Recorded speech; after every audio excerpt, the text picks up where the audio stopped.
Big story में आपका बहुत बहुत स्वागत करते हैं, अभिनंदन करते हैं। और खबरों की खबर में आज आपके सामने वो खबर लेकर के आए हैं जिस खबर का असर बहुत जल्द आपको देखने को मिलेगा। इस खबर की शुरुआत में आपको बता देते हैं कि रामचंद्र को 14 साल का वनवास हुआ था और वनवास के बाद उनका राज्याभिषेक भी हुआ था। इस बात को लेकर के आप समझ रहे होंगे कि मैं किन की बात कर रहा हूँ। मैं बात कर रहा हूँ रामचंद्र प्रसाद सिंह की, जो कि जदयू के अध्यक्ष हुआ करते थे, संगठन मंत्री थे और इसके साथ साथ केंद्र में भी मंत्री भी रहे।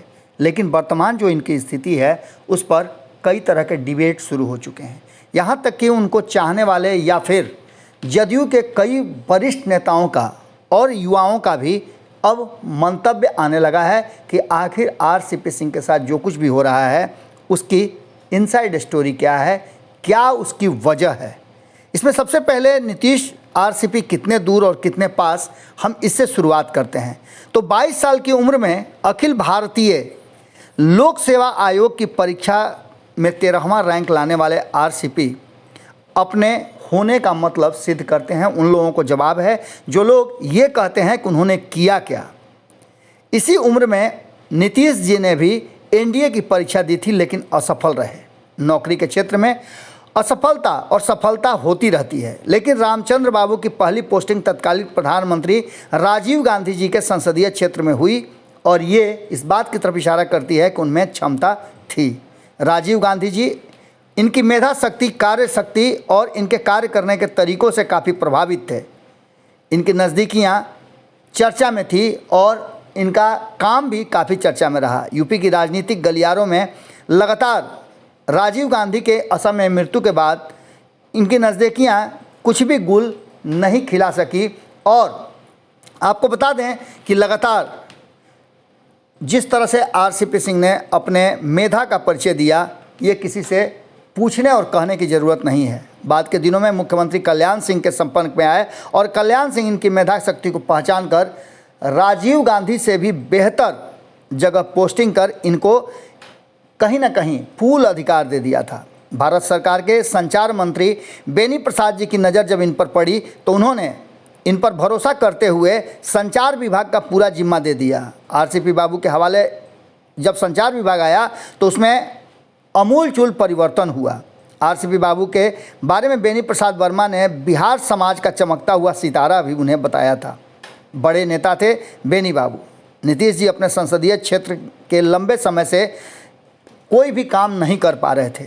4 काम करवाने के लिए वो दूसरे पर आश्रित हुआ करते थे, एक याचक की भूमिका में थे और आरसीपी बाबू ने उन चारों कामों का निपटारा कर दिया। 4 दिन में निपटारा होने के बाद नीतीश कुमार ने धन्यवाद दिया और आरसीपी बाबू के पास आए तो आरसीपी बाबू ने कहा कि इस प्रकार के 22 काम और हो सकता था।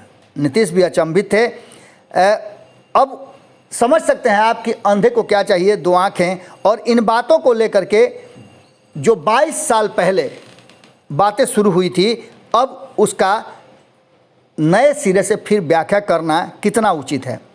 आपको बता दें कि एक सांसद के रूप में नीतीश जी ख्याति में वृद्धि हुई, उसके पीछे भी आरसीपी बाबू का बड़ा श्रेय जाता है, जिसे नीतीश कुमार तो नहीं भुला सकते हैं। नीतीश कुमार कितने नज़दीक और कितने दूर हैं आरसीपी से, ये नीतीश कुमार की अंतरात्मा जानती होगी। इसके साथ साथ इन सारे विषयों को लिखने वाले जदयू की ही एक नेत्री हैं जिन्होंने पूरी कहानी लिखी है और आरसीपी बाबू को बताया है कि अगर रामचंद्र का वनवास हुआ है तो राज्याभिषेक भी उसी अंदाज में होगा। बाद के दिनों में नीतीश जी को केंद्रीय मंत्री बनने का अवसर मिला। नीतीश जी ने अपने साथ जोड़ने की इच्छा जाहिर की और आरसीपी बाबू ने इसे सहर्ष स्वीकार भी कर लिया। नीतीश जी भी मंत्रालय का जिम्मा आरसीपी बाबू के ऊपर छोड़कर पूरा समय बिहार में देते थे और बिहार में सीएम बनने के लिए रणनीति और राजनीति बनाते थे। रेलवे के साथ साथ कृषि विभाग में भी नीतीश जी की उपलब्धियां जो कुछ भी हैं उसके पीछे पूरी पटकथा आरसीपी बाबू के हाथों से लिखी गई है। उन्हीं उपलब्धियों को गिना गिना कर बाद में नीतीश बाबू बिहार के मुख्यमंत्री की कुर्सी पर पहुंचे और इससे इनकार नहीं कर सकते हैं। जब नीतीश जी मुख्यमंत्री बने तो आरसीपी बाबू को प्रधान सचिव बनाए राजनेता और प्रशासक की ऐसी युगलबंदी हुई कि एक ठहरे हुए प्रदेश में बदलाव शुरू हो गया। जंगल राज की जगह कानून का राज स्थापित हुआ। आरसीपी बाबू ने एक से एक बढ़कर आईपीएस आईएएस अधिकारियों को मोर्चे पर लगाया।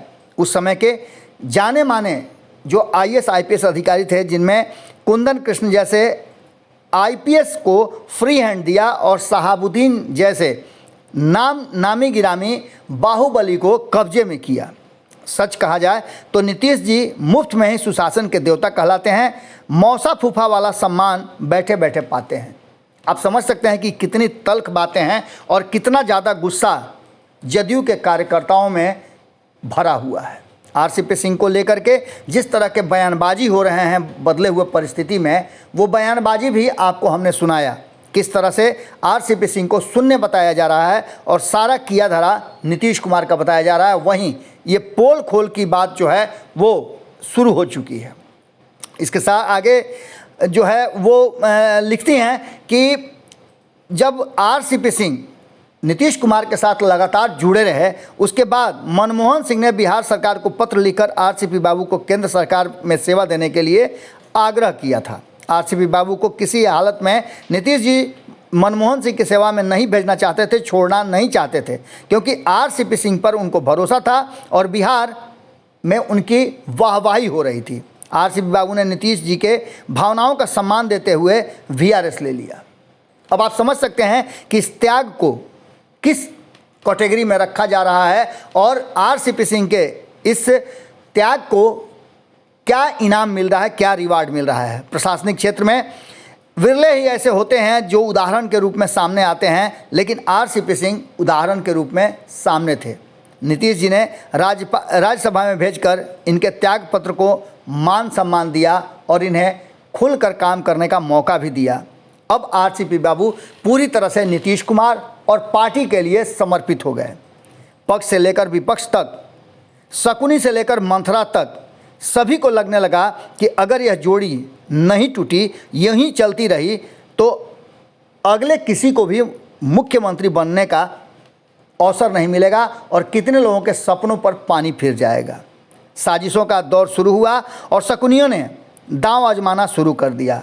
मंथराओं ने अलग अलग विलाप शुरू कर दिया और ये नीतीश कुमार के ऊपर हावी होता गया।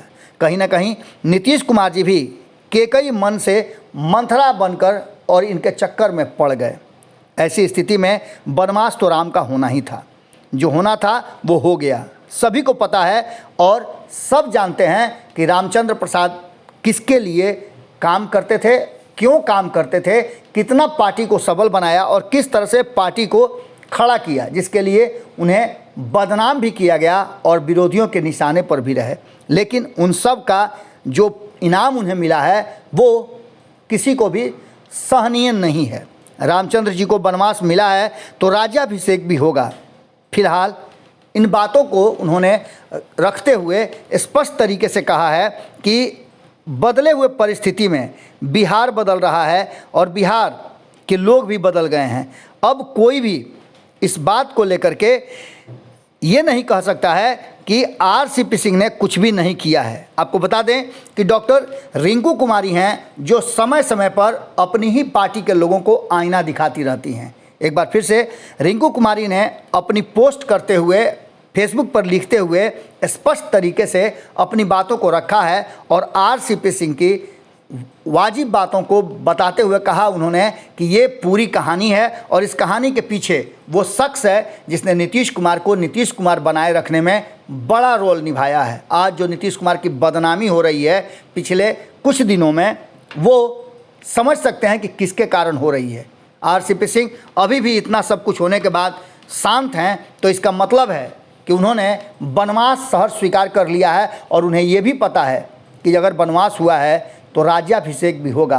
कहीं ना कहीं आपको याद होगा कि भारत लाइव लगातार कहता रहा है कि खड़ाऊ रख करके भी राज्य चलाया जा सकता है और आरसीपी सिंह के समर्थक जिस तरह से भरत ये बात स्वीकार करने में असहज थे, असमर्थ थे कि रामचंद्र को बनवास और उन्हें राजगद्दी मिले, ऐसा वो नहीं कर सकते थे। इस तरह के लोग कहीं ना कहीं जदयू में हैं और नीतीश कुमार सहित अन्य लोगों को ये आरसीपी सिंह के साथ किया गया जो कार्य है, जिस तरह से नाराज़गी व्यक्त की जा रही है और जिस तरह से उन्हें बदनाम किया जा रहा है, जिस तरह की टिप्पणी उन पर की जा रही है, इसका कहीं ना कहीं चुकता तो करना ही होगा हिसाब किताब।